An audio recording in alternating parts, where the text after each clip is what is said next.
Assalamualaikum warahmatullahi taala wabarakatuh.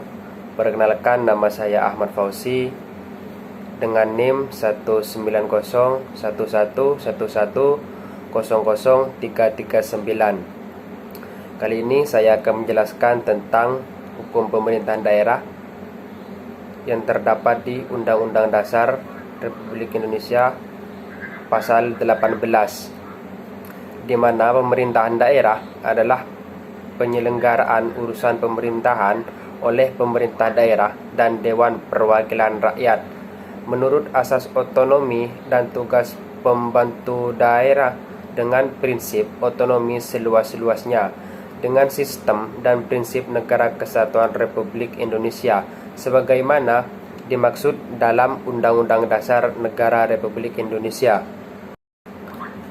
Undang-undang tentang pemerintahan daerah merupakan undang-undang yang sering mengalami perubahan.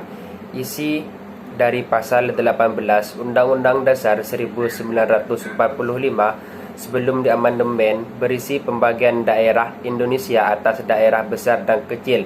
Dengan bentuk susunan pemerintahannya ditetapkan dengan undang-undang dengan memandang dan mengingati dasar permusyawaratan dalam sistem pemerintahan.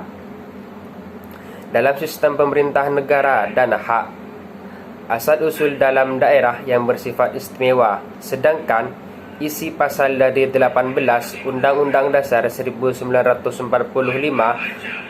setelah diamandemen berisi 1. Negara Kesatuan Republik Indonesia dibagi atas daerah-daerah provinsi, dan daerah provinsi itu dibagi atas kabupaten dan kota yang tiap-tiap provinsi, kabupaten, dan kota itu mempunyai pemerintah daerah yang diatur dengan undang-undang.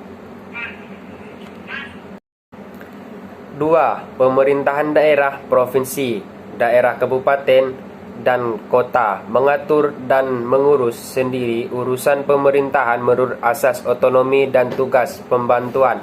3. Pemerintahan daerah provinsi, daerah kabupaten dan kota memiliki Dewan Perwakilan Rakyat Daerah yang anggota-anggotanya dipilih melalui pemilihan umum. 4. Gubernur, bupati dan wali kota masing-masing sebagai kepala pemerintahan daerah provinsi, kabupaten dan kota yang dipilih secara demokratis. 5. Pemerintahan daerah menjalankan otonomi seluas-luasnya kecuali urusan pemerintahan yang oleh undang-undang ditentukan sebagai urusan pemerintahan pusat. 6. Pemerintahan daerah berhak menetapkan peraturan daerah dan peraturan-peraturan lain untuk melaksanakan otonomi dan tugas pembantuan. 7. Susunan dan tata cara penyelenggaraan pemerintahan daerah diatur dalam undang-undang. Dengan demikian, ada perbedaan antara pasal 18 Undang-Undang Dasar 1945 sebelum dan sesudah amandemen. Setelah itu,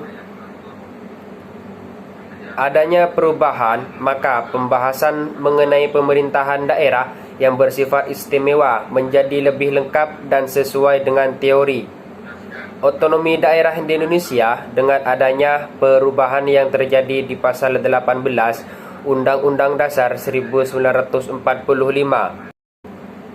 dan lahirnya berbagai peraturan perundang-undangan pasca reformasi telah kehilangan daya responsifnya terhadap realitas sosial politik baik di tingkat lokal maupun tingkat nasional.